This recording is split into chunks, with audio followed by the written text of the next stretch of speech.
Good morning, everybody. My name is Pranav, a legal intern at Lexis and Company for the month of June. And today, I will be talking about maintenance under Section 125 of the CRPC.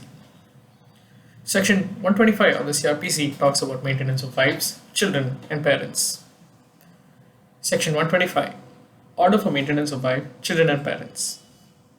If any person having sufficient means neglects or refuses to maintain A. his wife, unable to maintain herself, or B. his legitimate or illegitimate minor child, whether married or not, unable to maintain itself, or C.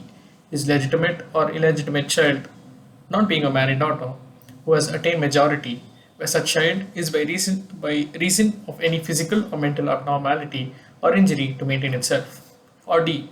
his father or mother unable to maintain himself or herself. Section 125 makes provision of maintenance of wives, children, and parents. The provisions under this code give effect to the natural duty of man. They are enacted with the object of enabling discarded wives, helpless and deserted children, and destitute parents to secure the much needed relief. Provisions of this chapter apply to whatever may be the personal law by which the parties are governed.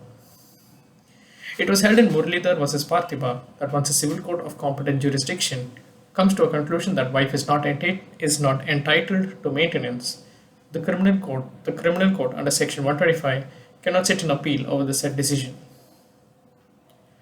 The term any person. The term any person includes a male as well as a female. It includes a Hindu not divided from his father. It means an individual may be that he is a member of a joint family. Under this section, proceedings cannot be initiated against the whole of the family where the husband is a member of the Hindu joint family. The words person include father or son. The words person include father, son, or husband, but does not include daughter, mother, or wife. However, a married daughter is included in the term any person. Moving on to the next term, sufficient means. Sufficient means does not mean only visible means such as real property or a particular employment. It is not confined to the actual pecuniary resources of a person. It refers to the earning capacity of a man if he is healthy and able-bodied. He is presumed to be possessed with the means to support his wife and children even if he is unemployed. It was held in Rai Bari Behra versus Mangarari Behra that the maintenance has to be determined in the light of the standard of the living of the person concerned. The earnings of the husband, his financial commitments, etc., insolvency of the husband was not conclusive to determine the maintenance. Instead, his capacity to work and earn is material. Moving on, neglects or refuses to maintain. Refusal to maintain may be express or implied. It may be by words or by conduct. But once it is proved that a person has neglected to maintain his wife or children, the magistrate has power to make order under this section. Neglect or refusal is something more than mere failure or omission. An offer to maintain in future will not debar the magistrate from awarding maintenance. Maintenance means appropriate food, clothing, and lodging. Offer of a Muslim husband who has taken a second wife to maintain his first wife on condition that she lives with him cannot be considered to be a bona fide offer, and he will therefore be considered to have neglected or refused to maintain his wife. Now, the persons who can claim maintenance. Firstly, the wife. An application for maintenance may be made by a wife, children, or parents. Wife means legitimate wife, that is, marriage must be valid under the personal law of the parties. If the marriage is proved illegal, wife has no claim.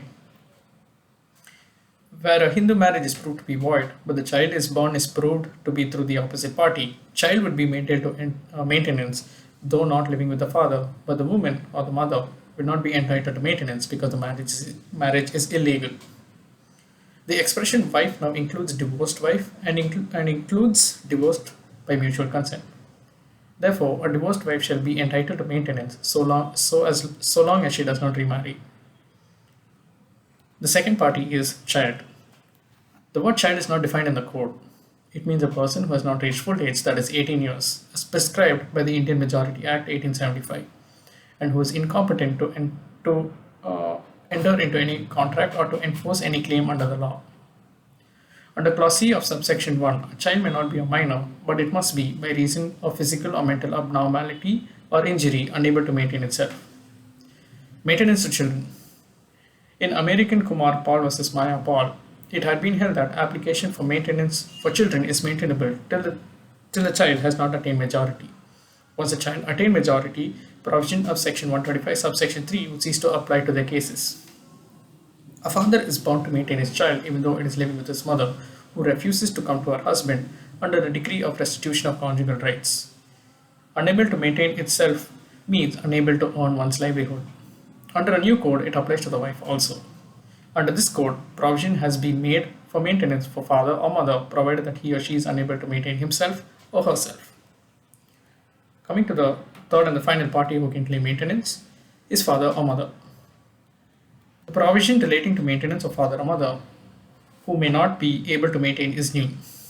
In Vijay Manohar Arbath versus Kashirao Rajarao Savai, the Supreme Court held that it is true that Clause D of Section 125 subsection 1 has used the expression his father or mother, but the use of the word his does not exclude the parents claiming maintenance from the daughter.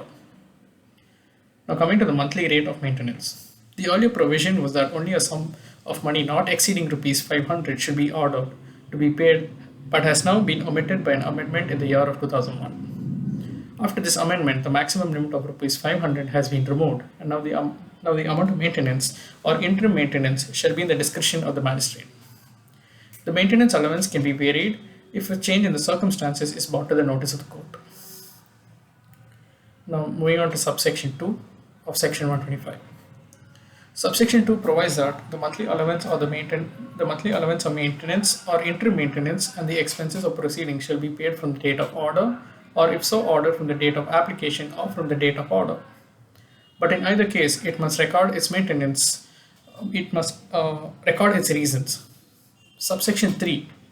Subsection 3 provides the remedies for the enforcement for the order of the payment of maintenance or the interim maintenance, and also the expenses of proceedings as the case may be.